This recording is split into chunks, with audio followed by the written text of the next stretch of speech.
Le Devoir est fier de contribuer à la diffusion de la recherche en commanditant cette émission. Sous la chemise, Je vais juste checker quelque chose dans ma préface avant de parler. Des fois, je me trompe et je ne vais pas parler à travers mon chapeau. Aujourd'hui, nous explorons la ligne éditoriale du quotidien Le Devoir lors de 2 périodes décisives de l'existence de ce journal. Notre premier invité, Pierre Anctil, est professeur d'histoire à l'Université d'Ottawa. Il sera avec nous pour décortiquer la ligne éditoriale du journal Le Devoir sous la direction d'Henri Bourassa de 1910 à 1932. C'est beau. C'est tout ce que je voulais savoir. Donc, c'est bon, messieurs? Tout est là, tout est là. On a la lumière. Monsieur Anctil, merci d'être avec nous aujourd'hui pour parler du livre que vous avez colligé et que vous avez abondamment commenté. Fait ce que doit, 60 éditoriaux pour comprendre le devoir sous Henri Bourassa. Quel a été votre procédé de sélection pour arriver à sélectionner seulement 60 éditoriaux? Alors, pour y arriver, il fallait lire 6600 éditoriaux, c'est-à-dire que j'ai sélectionné en gros 1% du matériel qui existe. C'est à peu près 300 éditoriaux par année. Pourquoi procéder comme ça? Parce que le journal a paru jour après jour et les éditoriaux du temps, on ne les retrouve plus nulle part. Les gens ne savent pas où ils sont exactement. Qui se souvient de ce qui a paru il y a presque 100 ans? Il fallait tout relire, trouver les éditoriaux les plus significatifs. Alors, c'était tout ce travail-là, d'abord, de débroussaillage. Mon choix, c'était de réunir des éditoriaux qui portaient sur des idées fortes, qui étaient représentatifs de l'ensemble de la pensée du devoir. Et à partir de ça, on pouvait refaire l'histoire du devoir et, il faut le dire, une bonne partie de la vie politique québécoise du temps. Quand on lit un journal aujourd'hui, l'éditorial occupe sans doute la dernière page et seulement une colonne de la dernière page. Est-ce que les éditoriaux de l'époque d'Henri Bourassa, ça prenait plus de place? D'abord, l'éditorial est en première page, sous la page titre, sous le titre principal. Et ça signifie que pour le journal, l'éditorial, c'est la raison d'être. Il fallait que le lecteur comprenne qu'on présente une idée, on présente une prise de position, on présente un jugement sur des événements. À partir de ça, le reste suit. Aujourd'hui, c'est le contraire. On présente la nouvelle d'abord, qu'est-ce qui est arrivé, puis ensuite, si on a le temps, il y a des journaux qui le font assez peu, on va commenter, on va prendre position, on va se situer. Alors, Le Devoir, non. Le Devoir n'est pas un journal de nouvelles, d'actualité à cette époque-là. Le journal sert à établir une prise de position politique et à combattre. Nous sommes en 1910. Henri Bourassa fonde Le Devoir. Pourquoi a-t-il fondé Le Devoir? Bourassa n'est pas un nouveau venu à l'époque. D'abord, il a été élu en 1896 dans le gouvernement Laurier, député de Labelle, en Outaouais.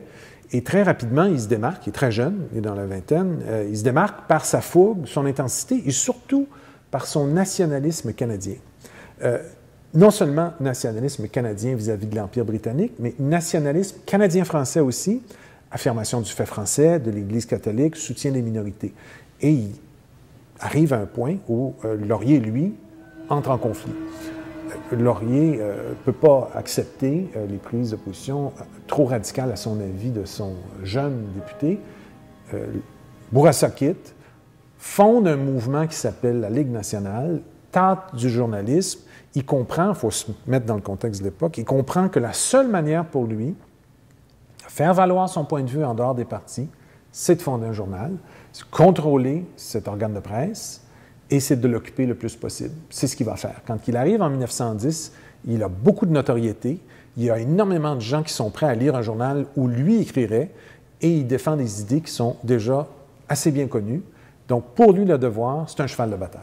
Mais Bourassa se démarque tout de suite de la presse quotidienne qu'il dit inféodée ou dépendante des partis politiques de l'époque.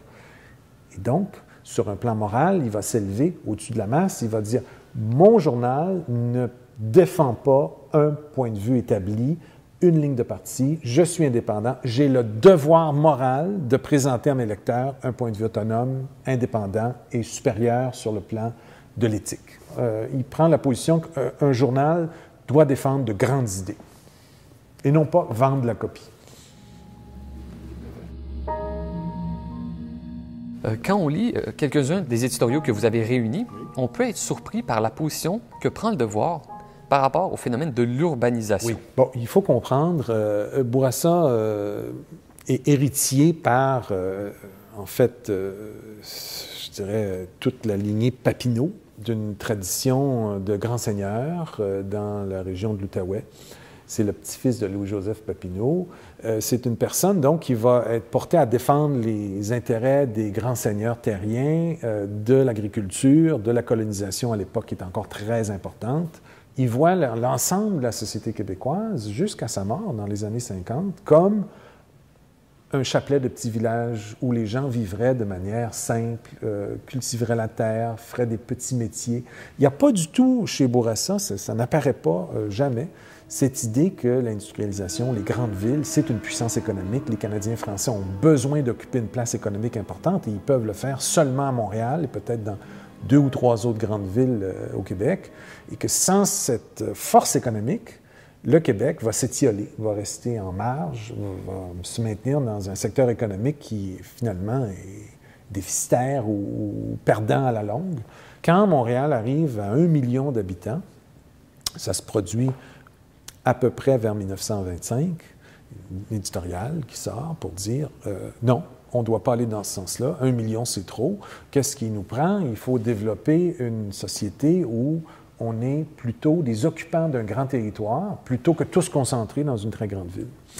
Il y a des conséquences morales à ça. Par exemple, les grandes villes produisent des grandes salles de cinéma. Bourassa et son équipe sont contre le cinéma. Ils veulent pas que les gens aillent au cinéma. Ils jugent que c'est de l'influence étrangère et que c'est une forme d'art immoral. Et même chose pour le syndicalisme, le vote des femmes. Il y a tout un volet de conservatisme social qui est un sujet en soi par rapport au combat politique que mènent Bourassa et le Devoir en faveur des Canadiens français, en faveur de l'affirmation nationale de la langue et de la stabilisation, du renforcement de la présence française au Canada. Vous avez effleuré une question féministe. Henri Bourassa parlait du droit de vote des femmes comme de l'insanité du suffrage femelle. Oui. Ça choque aujourd'hui. C'est un éditorial de 18 qui est là. Alors, quand on fait une recherche sérieuse, on doit évidemment couvrir tous les éléments. Un des grands éléments de cette période, c'est le refus de Bourassa d'accorder aux femmes le suffrage universel, ce qui arrive au fédéral en 18. Suite à la Première Guerre mondiale, le gouvernement fédéral, pour encourager les femmes à participer, encourager les femmes à se sentir engagées dans l'effort de guerre, leur donne le vote. Elles votent pour la première fois en 1919. Bourassa trouve ça scandaleux. Il ne peut pas accepter que les femmes quittent le foyer. Pour lui, les femmes en politique, c'est un non-sens, c'est immoral. On ne parle pas encore des femmes dans les professions, on ne parle pas encore des femmes qui seraient candidates, on parle seulement du droit de vote. On sait qu'il y avait quelques figures de proue canadiennes-françaises qui étaient évidemment antisémites au Canada français à cette époque-là. Est-ce que c'était le cas d'Henri Bourassa? Bon, c'est une grande question de l'histoire du Devoir. Évidemment, on peut regarder le Devoir sous plusieurs loupes, les femmes, la vie urbaine, la vie politique, et on peut regarder comment le Devoir comprend l'arrivée de l'immigration et des minorités. Ça commence au début du 20e siècle. Une question qui ne se pose pas dans l'histoire québécoise ou canadienne avant. Le Devoir réagit très mal à plusieurs choses. À l'immigration, la grande vague migratoire qui précède la Première Guerre mondiale. Le Devoir dit c'est pas utile, c'est pas intéressant, c'est pas rentable d'avoir des immigrants. Il prend une position anti-immigration très, très ferme. Par contre, pour les Juifs, la situation est plus complexe. Parce que, oui, il vient des Juifs au Canada à cette époque, mais ils sont relativement peu nombreux dans la grande vague migratoire. Le problème, c'est que les Juifs font partie de l'enseignement doctrinaire de l'Église. Les Juifs ont tué le Christ, donc il y a une autre, je dirais, positionnement éthique et religieux autour des Juifs, en plus de l'immigration.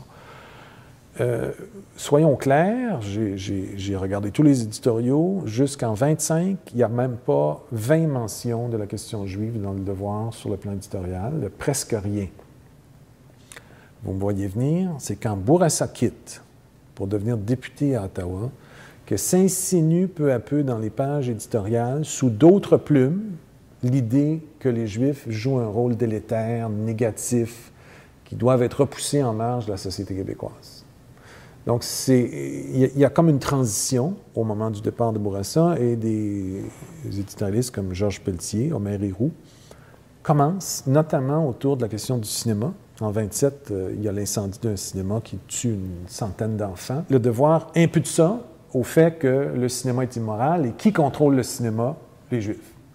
Alors, il faut faire opposition, obstruction à tout ce qui est grande presse, cinéma, médias de masse, tout ce qui pourrait avoir une influence qui attaque la morale catholique. Et là-dedans, on voit que les Juifs jouent un rôle supposément. Ça va s'intensifier, particulièrement après le départ de Bourassa en 1932.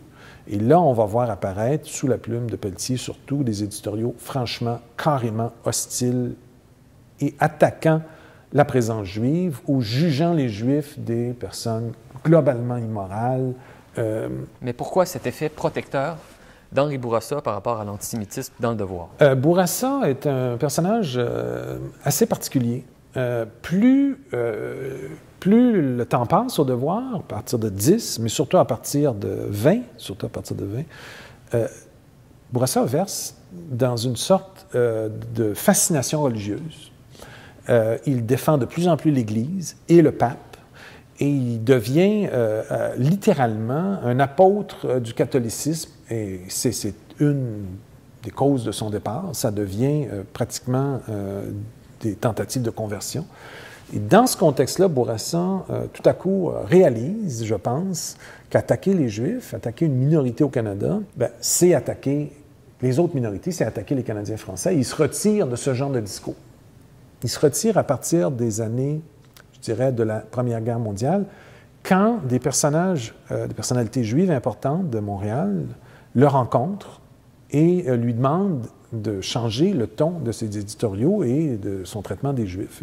Alors, on a les preuves que Samuel Jacobs, le député, le rencontre. Et cette rencontre-là fait que Bourassa se sensibilise. Mais ça n'arrivera pas pour les autres éditorialistes par la suite. Et Le Devoir, sans devenir un organe antisémite, là, comprenons-nous, Le Devoir maintient cette ligne parmi d'autres sujets. Il va falloir, à nouveau, la Révolution tranquille, pour que cette situation, ce jugement négatif porté sur les minorités disparaisse. On sait qu'il y a eu des idées indépendantistes au Québec et au Bas-Canada depuis très longtemps. Est-ce que Henri Bourassa était un indépendantiste dans cette période-là? Bon, ça, c'est très important.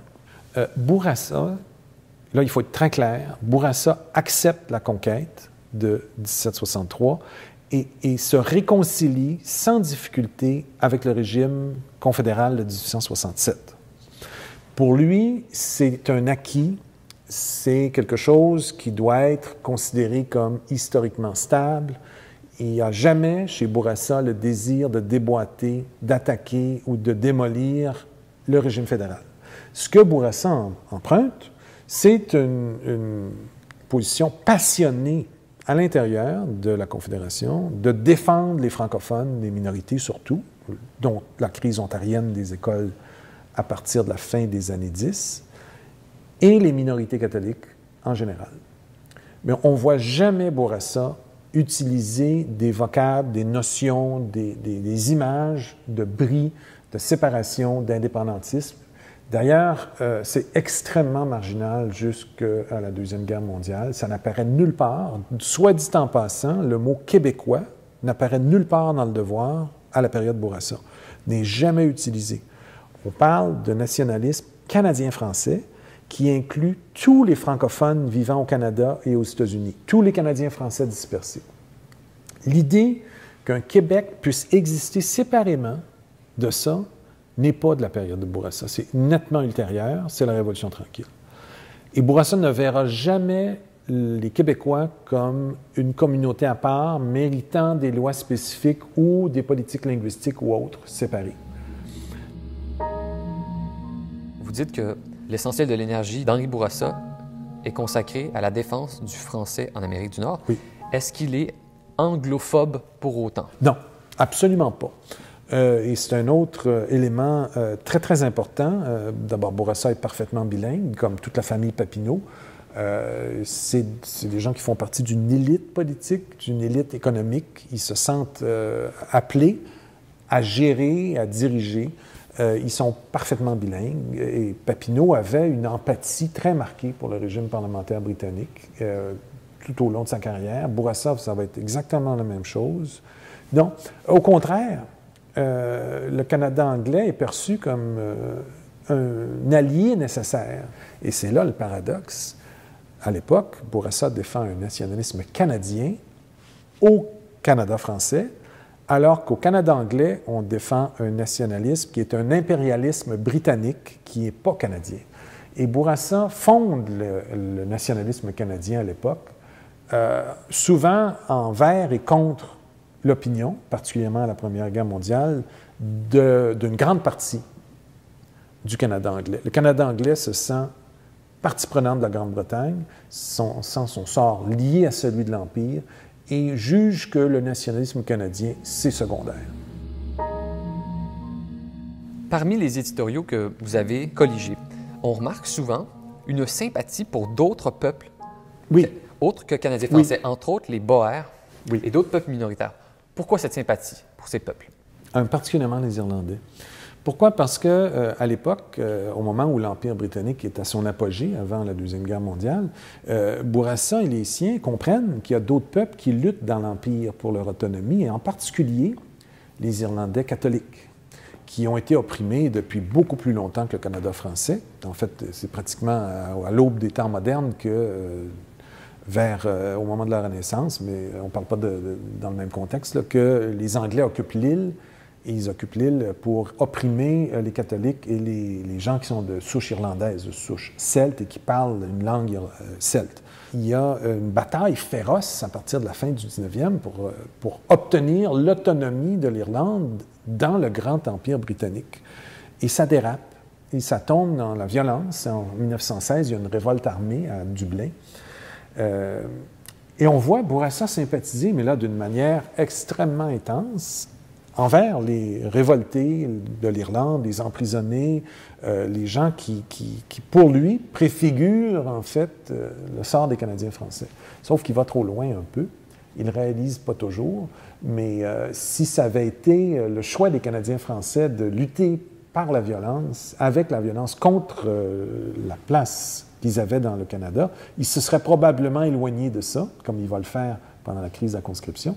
Et il n'aurait pas défendu, je pense, un Québec autonome comme il va défendre une Irlande autonome.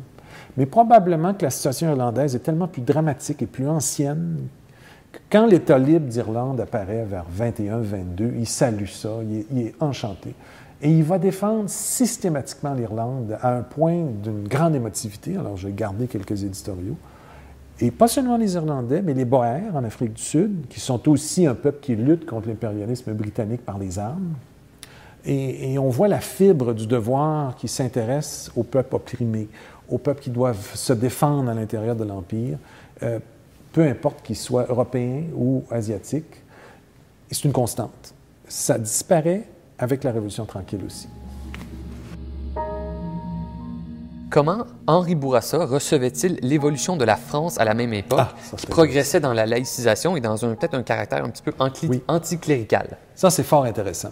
En effet, la France, qui aujourd'hui donc fournit tout un contingent de gens qui sympathisent, d'autant de ce côté-ci de l'Atlantique que de l'autre, et puis qui espèrent que le monde francophone va s'unifier. Alors là, pas du tout sous Bourassa. Bourassa est d'une école politique de la fin du 19e et vient d'une famille conservatrice. Pour lui, la France de la République, de la Troisième République qui s'installe à partir de 1870, c'est une France séculière, impie, infidèle à son origine religieuse, catholique. Et il lutte, en fait, sans lutter nécessairement, mais il se méfie systématiquement de la France et de son influence. D'ailleurs, il y a un éditorial où il va placer l'influence de la France de la manière suivante. Le monde avec lequel le Canada français et le Canada ont le plus à avoir, à faire, c'est la Grande-Bretagne, c'est l'Empire. Ensuite, c'est les États-Unis, nos voisins puissants. Et troisièmement, s'il reste du temps, on pourra avoir des rapports avec la France à condition de ne pas adhérer aux idéaux républicains et à la lutte contre l'Église et contre les forces conservatrices qui s'exercent dans le pays. Et il va aller très loin. Il va aller jusqu'à dire que les Français ont abandonné le Canada français de l'époque, en 1763, avec le traité de Paris, que cet abandon, il est permanent, irréversible, et qu'il faut comprendre que jamais la France ne se portera plus à l'avant, ne fera plus d'efforts pour soutenir le français en Amérique du Nord. C'est sa position. Et que donc, tout rapport avec la France est essentiellement un rapport avec la France pieuse, catholique et conservatrice. Le reste, pour lui, ça n'a aucune importance, et même, ça doit être combattu. Vous dites qu'il y a deux éléments en particulier qui propulsent le devoir à l'avant-scène de l'intérêt des Canadiens français. C'est la crise des écoles françaises ou bilingues en Ontario, et c'est la conscription de 1917. Pourquoi ces deux événements?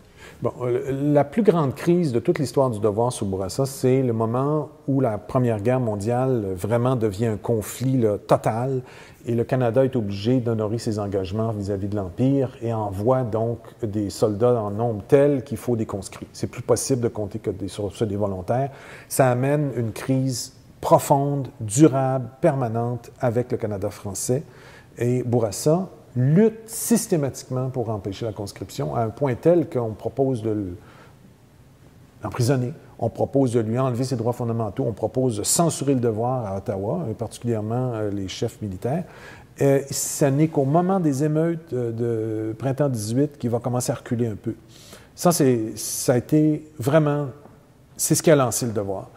Cette lutte-là permet au devoir de devenir la conscience du Canada français. Même chose pour les écoles à partir de 1912, le règlement 17, la province de l'Ontario commence à sérieusement empiéter sur le droit des Franco-Ontariens, qui sont des Québécois là, de très, très récente arrivée en Ontario, les empêcher donc d'avoir accès à des écoles françaises ou même bilingues. Et Bourassa et le devoir se lancent, c'est le deuxième grand débat de 12 à 25 pendant une période là, de presque 15 ans, le devoir lutte tous les jours systématiquement pour défendre le Canada français à travers les Franco-Ontariens. Et cette lutte-là mène à la conscience, progressivement, que le Québec doit faire chemin seul, parce qu'à l'intérieur de la Confédération et dans les autres provinces, les droits des francophones ne sont jamais assurés. Mais ça va prendre beaucoup de temps. Ça va prendre encore 20 à 30 ans avant qu'on en arrive là. Mais le premier signal du tournant au niveau du nationalisme canadien-français et du fait que le Québec va faire chemin seul, c'est la crise des écoles bilingues de l'Ontario, de 12 à 25. Est-ce qu'on peut dire que le journal Le Devoir a réussi à devenir un journal de masse une fois dans son histoire? Jamais. Jamais. Le Devoir végète. Il tourne autour de 15 000 copies par jour.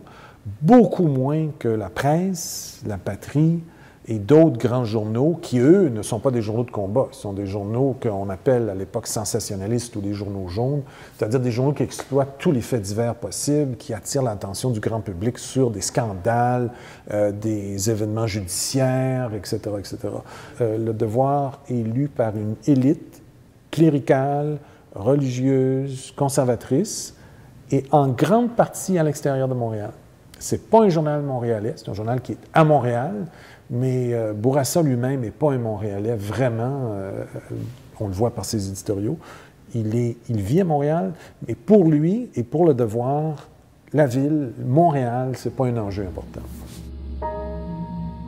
Henri Bourassa a donné 22 ans de sa vie au Devoir.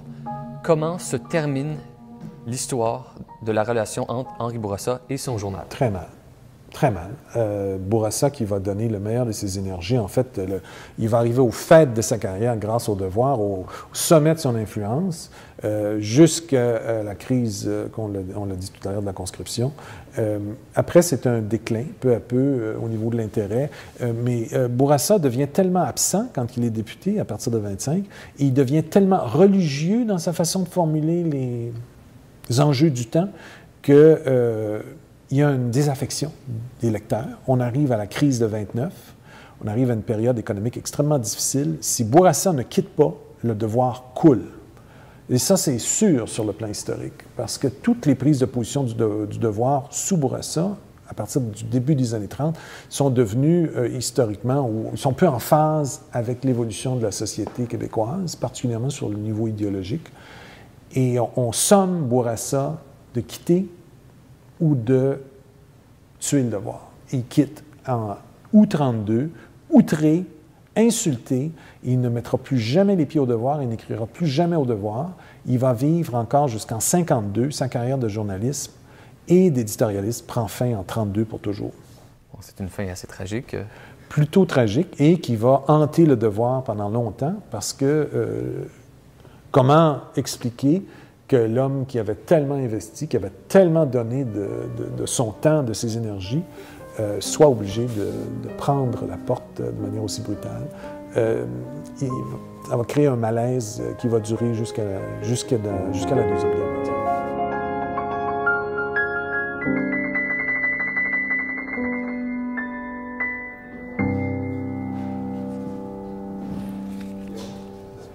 Merci, je suis là.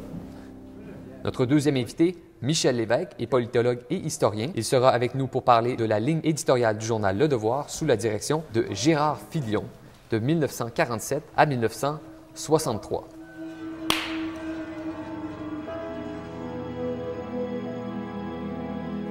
Je ne me suis pas trompé de date, j'espère, Monsieur Lévesque. Non, pas du tout. Donc, vous êtes avec nous aujourd'hui pour parler de votre livre « À la hache et au scalpel, 70 éditoriaux pour comprendre Le Devoir » sous Gérard Filion. Gérard Filion arrive à la direction du Devoir en 1947. Lorsqu'il signe son premier éditorial dans ce journal, est-ce qu'on sent un nouveau souffle dans l'histoire de ce journal? Gérard Filion est le troisième directeur du journal Le Devoir. Le fondateur, Henri Bourassa, a été là de 1910 à 1932, suivi de Georges Pelletier de 1932 à 1947. Georges Pelletier est malade dans les dernières années du journal, donc le journal est un peu caïn-caïn. Ça va plus ou moins bien pour le journal Le Devoir durant cette période-là. En janvier 1947, Georges Pelletier décède. Filion se retrouve à ce moment-là à prendre les rênes d'un journal qui est très, très déficitaire et qui va mal. Il y a des problèmes majeurs. Les presses sont vieilles, le journal va plus ou moins bien parce que le tirage va plus ou moins. Alors, il arrive dans une période tout à fait critique et là, il se retrouve à vouloir relancer ce journal-là.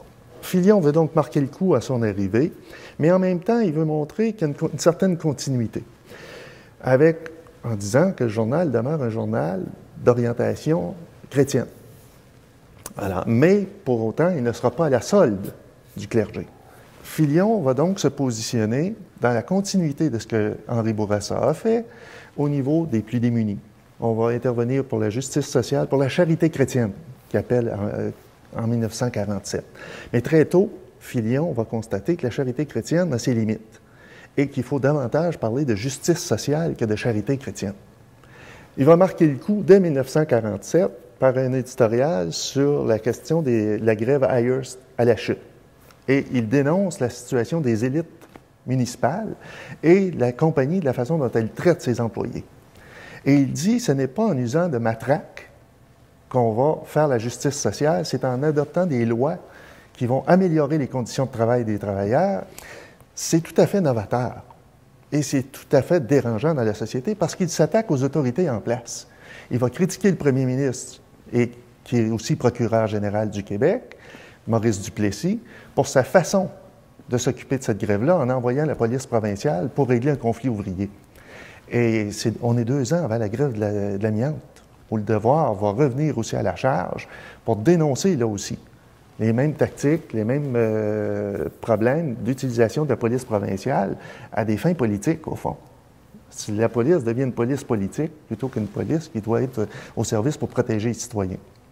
Donc, pour Filion, c'est très important. Ça s'inscrit dans la démarche de prendre la défense des travailleurs, prendre la défense des plus démunis. Et pour les travailleurs, c'est que pour améliorer les conditions de travail des travailleurs au Québec dans les années 40, selon Filion et même André Laurendeau, il faut que les travailleurs puissent bénéficier de conditions de travail et de conditions salariales qui leur permettent de subvenir à leurs besoins. Pour ça, il faut aussi qu'il y ait droit à des conditions de travail au niveau de l'hygiène industrielle, qui est très, très important. On pense à l'amiantose qui a été dénoncée, mais à la silicose aussi, qui était la silice dans les mines de silice, où les gens mouraient littéralement des problèmes dus aux maladies industrielles. Donc, le Devoir va prendre une position très ferme sur ces questions-là et va forcer le gouvernement à intervenir pour prendre la défense des travailleurs. C'est tout à fait nouveau pour le Devoir d'arriver et de prendre cette défense-là et de critiquer les élites en place jusqu'à un certain point. Alors, Filion va continuer à marquer le coup par ses prises de position dérangeantes, à tel point que 2 ans après son arrivée en poste, il est obligé de faire le point et d'écrire un éditorial dans lequel il va dire « Parlez-nous donc de la guerre de Chine ». Alors, les gens, on se dit, nous reprochent d'intervenir pour de rétablir des conditions de travail humaines. On nous dit, intéressez-vous pas à ces questions-là, ça dérange trop les gens. Parlez-nous donc de la guerre de Chine. Et Filion, frondeur, provocateur même, dit, non, le Devoir ne se taira pas. Et au contraire, non seulement on ne se taira pas, mais on va continuer à se battre. Et non, et ce sont pour toutes ces raisons-là qu'on ne parlera pas justement de la guerre de Chine. On sait que dans Le Devoir, il y a un autre personnage assez important dans l'histoire politique du Québec qui a écrit dans ses pages, c'était André Laurendeau. Est-ce que Le Devoir sous Gérard Filion aurait été le même sans André Laurendeau? Sans doute pas. André Laurendeau et Gérard Filion vont constituer, selon Gilles Lesage, un ancien journaliste du Devoir, un duo d'enfer. Le tandem le plus extraordinaire que Le Devoir n'aura pas connu durant son premier cycle d'existence. Pourquoi? Tout simplement parce que Gérard Filion et André Laurendeau ont 2 bagages totalement différents, l'un et l'autre. Filion vient d'une famille nombreuse. Il est le 17e ou 18e enfant, né à l'île Verte, sur une île en face de Trois-Pistoles, dans un milieu agricole, d'une famille agricole. Il a travaillé dans le milieu pour l'Union catholique des cultivateurs pendant une dizaine d'années, comme secrétaire et comme à différents titres. Et il connaît bien le milieu agricole au Québec. André Laurendeau a un parcours tout à fait différent. Laurendeau est enfant unique, est né à Montréal, a grandi à Montréal et a une culture littéraire et artistique que Filion n'a pas. Alors, 2, ils se complètent tout à fait. Et aussi, c'est qu'ils ont 2 styles totalement différents.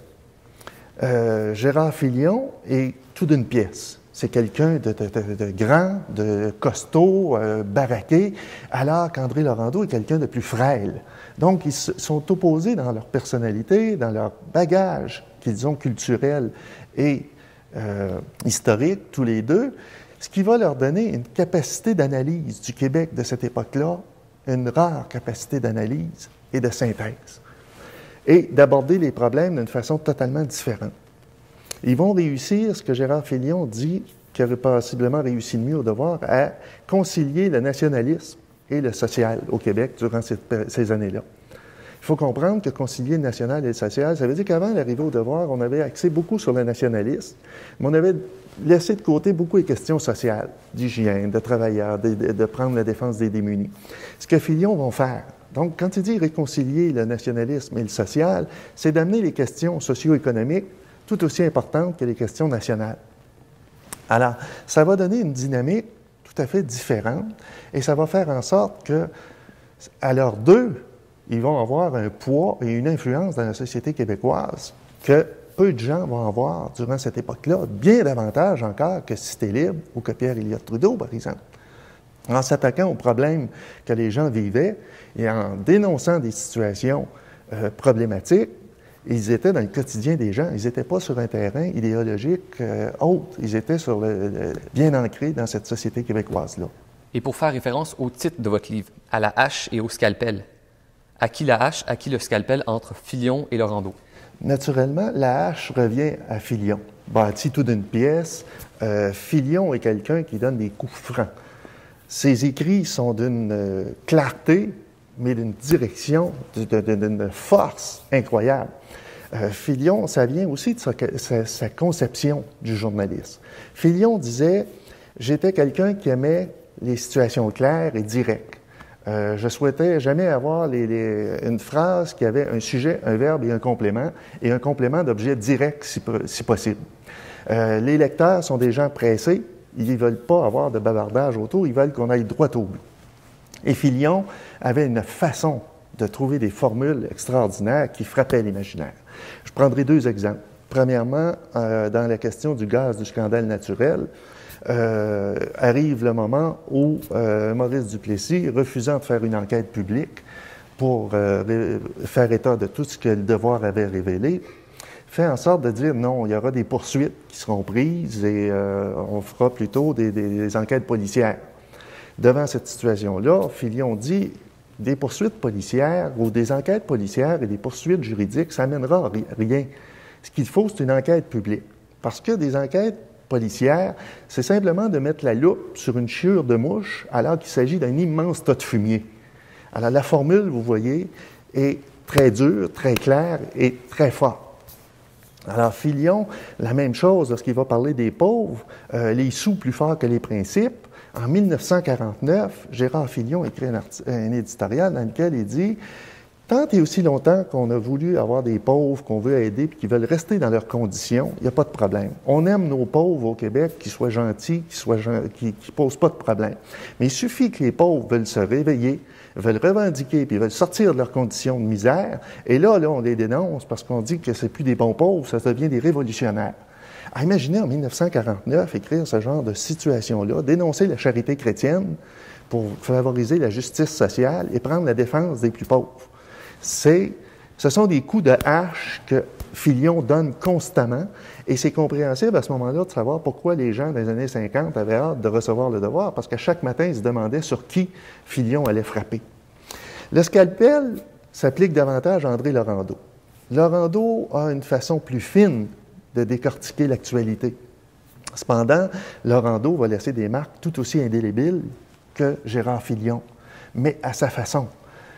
Lorsque Laurendeau parle de souveraineté du Québec ou de l'autonomie du Québec, c'est avec finesse, par exemple. Mais c'est aussi dur et c'est aussi droit que ce que Filion va faire, par exemple. On sait que la période de la Deuxième Guerre mondiale a été un moment propice au Canada qui a favorisé la centralisation des pouvoirs et des responsabilités au niveau fédéral. Comment réagit le devoir par rapport à ce phénomène? La question de la centralisation des pouvoirs à Ottawa sous Gérard Filion est très importante. Pour Filion et André Laurendeau, le Canada, l'acte de l'Amérique du Nord britannique de 1867, c'est un contrat qui doit être respecté.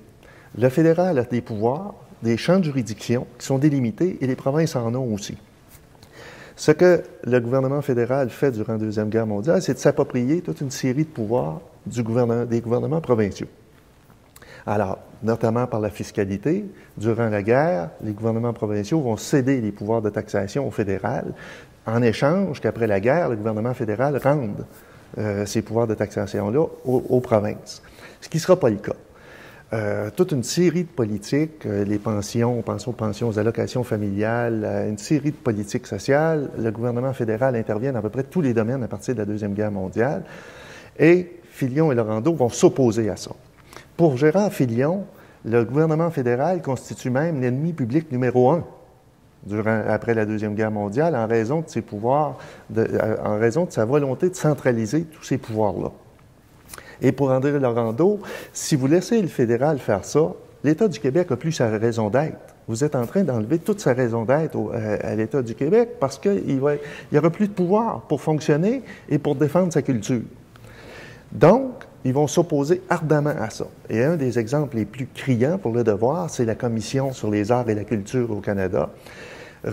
Commission qui va faire état, au fond, de dire que le gouvernement fédéral devrait subventionner les universités, qui est un domaine de juridiction provinciale.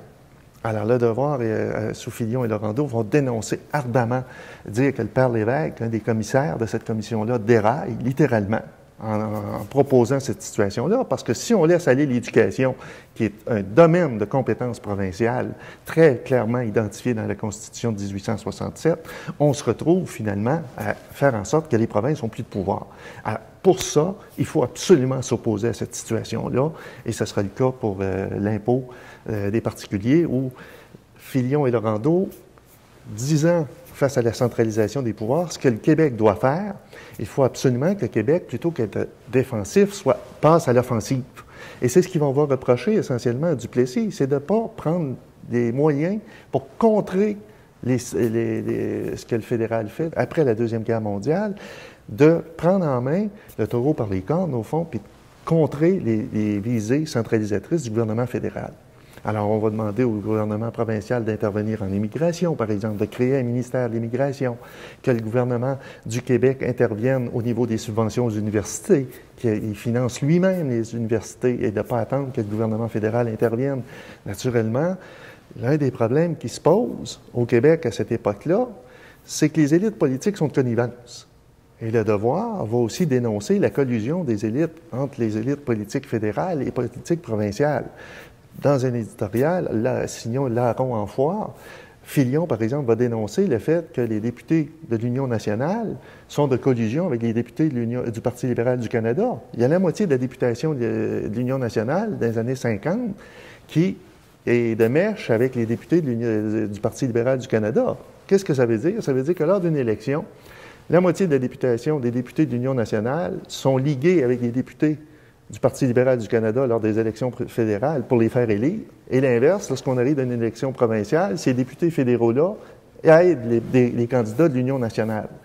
Et ce que Gérard Filion dit, c'est que cette collusion-là entre les élites, ils s'entendent très bien comme Larron en Foire, parce qu'ils s'entendent sur les grandes questions d'exploitation des ressources naturelles au Québec par les grandes compagnies.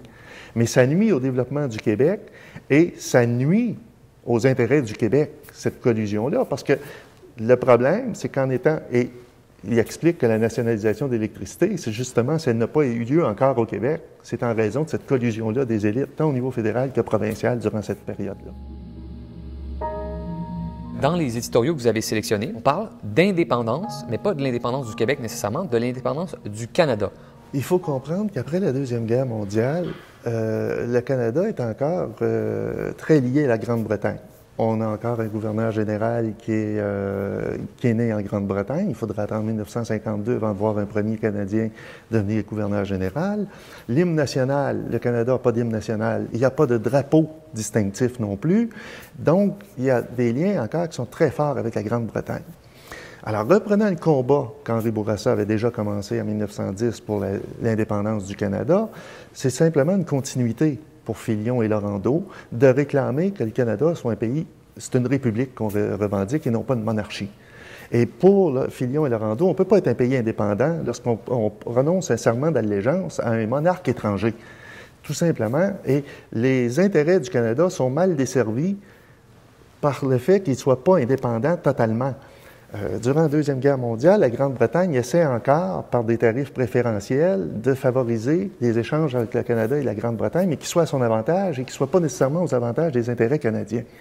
Et pour Filion et Laurendeau, tous les impérialismes sont à dénoncer. Que ce soit l'impérialisme de la Grande-Bretagne, que ce soit l'impérialisme des États-Unis qui se développe de plus en plus via le complexe militaro-industriel et qui risque de mener à une Troisième Guerre mondiale, ou que ce soit l'impérialisme russe en Hongrie en 1956, il n'y a pas de place aux impérialistes pour Laurendeau et Filion au Devoir. C'est tout simple, aussi simple que ça. Mais l'indépendance du Canada qui est visée, c'est pour faire en sorte que le Canada prenne sa place de plus en plus sur la place internationale également. Et faire en sorte que ce pays-là se développe avec ses propres ressources et non pas en fonction des intérêts extérieurs. Et pour Laurendeau et Filion, l'indépendance du Canada passe donc par la création d'un drapeau distinctif, par un hymne national. Et on est dans les années 50, c'est déjà des revendications que le Devoir fait depuis plusieurs années. L'hymne national au Canada sera adopté uniquement en 1980, là, au Canada, qui va devenir l'hymne national officiel du Canada. Le drapeau, la feuille d'érable, c'est seulement qu'en décembre 1964, que ça va devenir le drapeau officiel du Canada. Donc, on voit que pour le Devoir, beaucoup de prises de position ont fait en sorte de faire avancer le Canada tel qu'il est aujourd'hui, et le Québec également. Vous dites qu'un des éléments qui a poussé Gérard Filion à la direction du Devoir était en lien avec Maurice Duplessis. Pourquoi est-ce que Duplessis a poussé Filion à la direction du Devoir? Lorsque Gérard Filion accepte la direction du Devoir en 1947, il est au courant d'une chose. Maurice Duplessis, depuis quelques années, a infiltré le Devoir. Et il y a des gens qui travaillent pour lui à l'intérieur pour saboter littéralement la livraison du Devoir à certains moments, pour intervenir, pour retarder des articles, pour faire en sorte que ça lui soit favorable. Maurice Duplessis et l'Union nationale veulent mettre la main sur le journal Le Devoir durant les années 40. L'Union nationale cherche un organe de presse qui lui soit favorable et qui lui appartienne. Et Gérard Filion, sachant cela, a décidé d'aller au Devoir justement pour empêcher Maurice Duplessis d'intervenir. Ça explique en grande partie la relation qu'il y a entre Maurice Duplessis et le Devoir. Comme Maurice Duplessis contrôle beaucoup des autres journaux au Québec indirectement par des contrats du gouvernement aux journaux, parce que les journaux à l'époque font beaucoup d'argent avec l'impression de documents. Donc, les contrats gouvernementaux d'impression sont donnés à des journaux comme Le Soleil, La Presse, La Gazette ou Le Star de Montréal. Alors, Filion est un journal indépendant, n'auront pas de contrat du gouvernement, eux, et va faire en sorte que son indépendance, ce qui assure son indépendance, c'est justement le fait qu'ils n'appartiennent pas à un parti ou à la volonté d'hommes de riches, d'hommes d'affaires qui veulent faire de l'argent. Alors, c'est possiblement le plus grand échec de la carrière de Maurice Duplessis, de ne pas avoir réussi à contrôler le Devoir, à acheter le Devoir. Et tout l'intérêt en revient à Gérard Filion et tout le mérite en revient à Gérard Filion d'avoir empêché cela. Parce que si le Devoir était tombé sous la coupe de Maurice Duplessis et de l'Union nationale, il n'y aurait plus eu beaucoup de voix discordantes ou contestataires au Québec durant les années 50. Henri Bourassa, lorsqu'il a fondé Le Devoir, avait fait l'engagement d'être à la défense des honnêtes gens et de dénoncer les coquins. Disons que la période des années 50 au Québec est assez généreuse en scandales de corruption. Quels sont les plus grands scandales qui occupent les pages du Devoir durant les années 50? Durant les années 50, effectivement, Gérard Filion et André Laurando, mais plus Gérard Filion que Laurando même, vont dénoncer la corruption. Et les scandales sont nombreux à l'époque. On n'a qu'à penser à Montréal. En 1950, la dénonciation de Pax Plante sur Montréal sous le règne de la Pègre. Plusieurs villes avoisinantes, les villes ne sont pas regroupées autour de Montréal à l'époque. Les villes Saint-Michel, il y a des banlieues sur la rive sud, Chambly, Longueuil. Donc, il y a plusieurs villes. La politique municipale est corrompue comme c'est pas possible. On a l'impression par moment, en lisant ce livre-là, qu'on baigne dans le climat politique actuel. Les scandales politiques, les gens d'affaires qui interviennent, la corruption au niveau de l'achat des élections, tout ce que vous pouvez entendre aujourd'hui est présent à l'époque. Et le scandale, naturellement, qui va faire le plus mettre le Devoir sur la carte à l'époque, c'est le scandale du gaz naturel, qui implique le gouvernement de Maurice Duplessis. Ce scandale-là, c'est au fond des ministres. En 1957, le gouvernement a vendu une propriété de l'Hydro-Québec, qui était la Corporation du gaz naturel du Québec, a vendu ça à une compagnie privée. Donc, l'État s'est départi d'un bien public au profit d'une entreprise privée. À ce moment-là, des ministres de l'Union nationale ont acheté des actions de la nouvelle compagnie. Donc, ils vendaient un bien qui avait la responsabilité de protéger et de défendre les intérêts de l'État, et ils se rachetaient, par la porte d'en arrière, des actions. Le Devoir met à jour cette situation-là en juin 1958, et révèle que 8 ministres et des conseillers législatifs, des proches de Maurice Duplessis, ont trempé dans cette transaction-là. Maurice Duplessis va être en furie, naturellement, met fin à ses conférences de presse ou ce que les journalistes de l'époque appellent des dictées de presse, parce que Maurice Duplessis dictait aux journalistes quoi écrire le vendredi matin.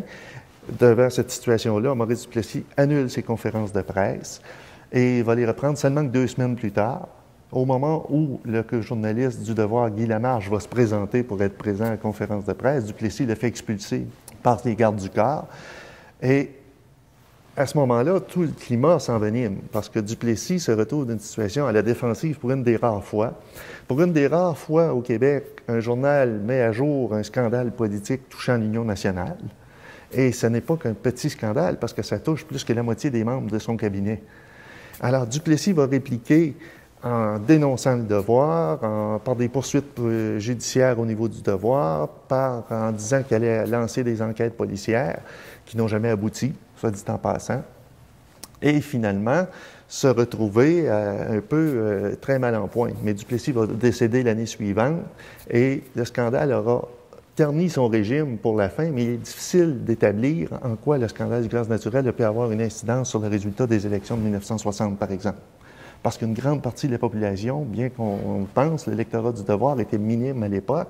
On parle de 25-30 000 copies vendues par jour.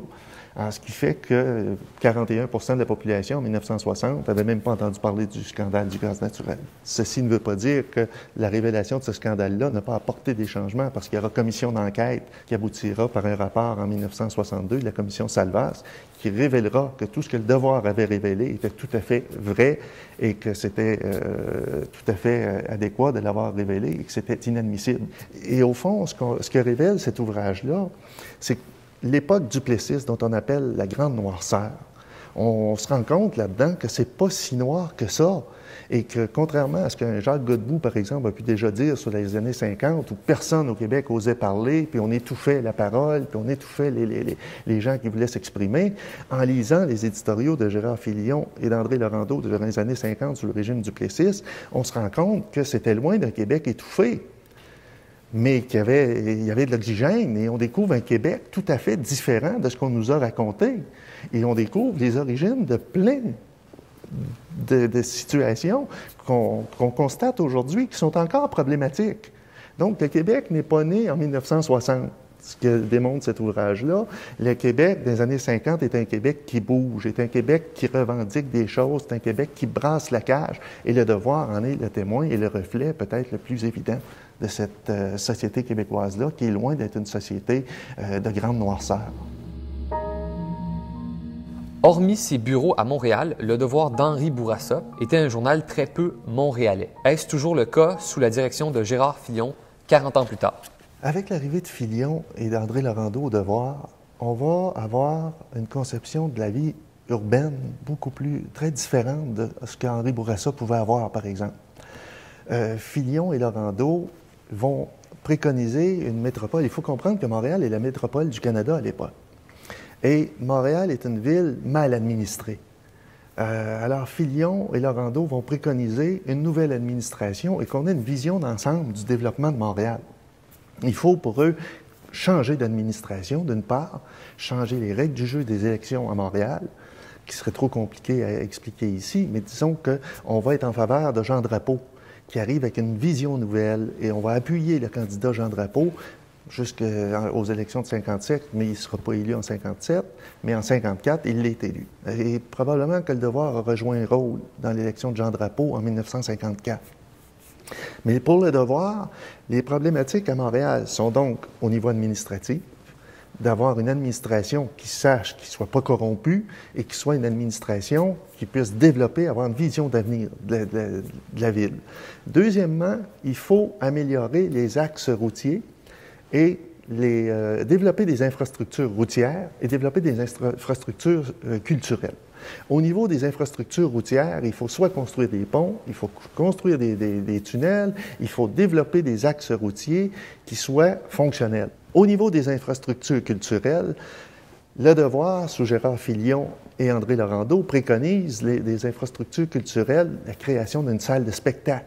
On pense à la Place des Arts qui serait créée en 67, dans les années 50. Filion écrit « Il faut que Montréal soit une ville de culture.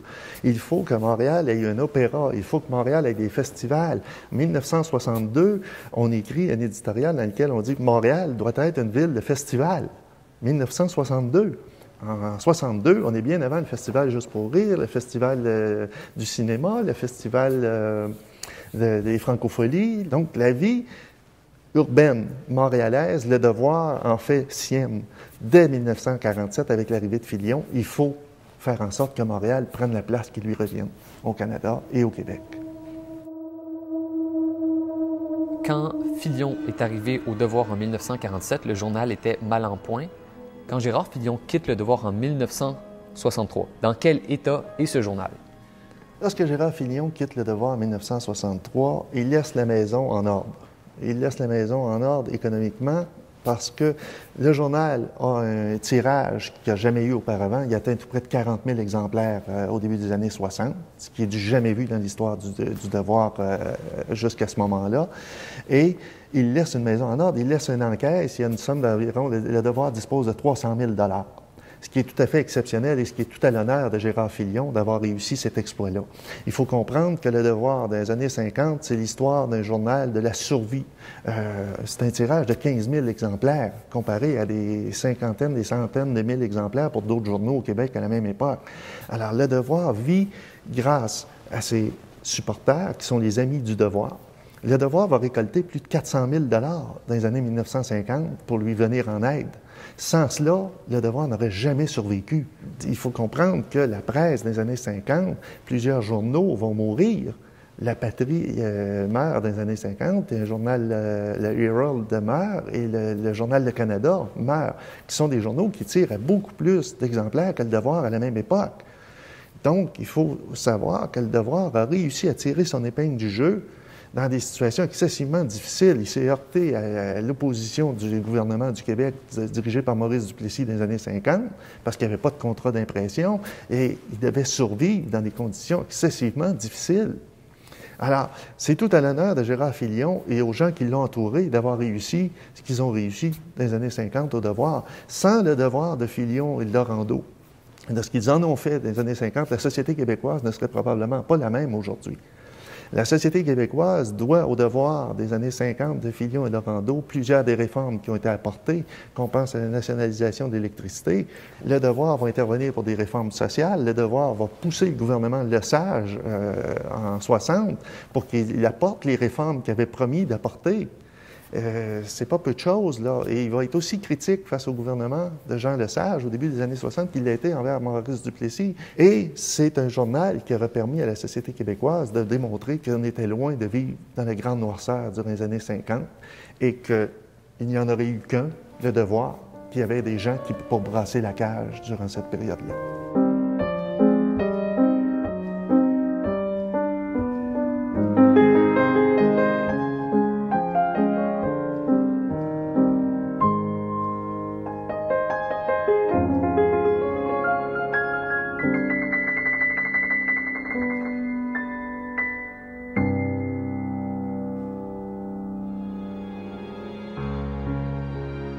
Le journal Le Devoir était fier de contribuer à la diffusion de la recherche universitaire en commanditant cette émission.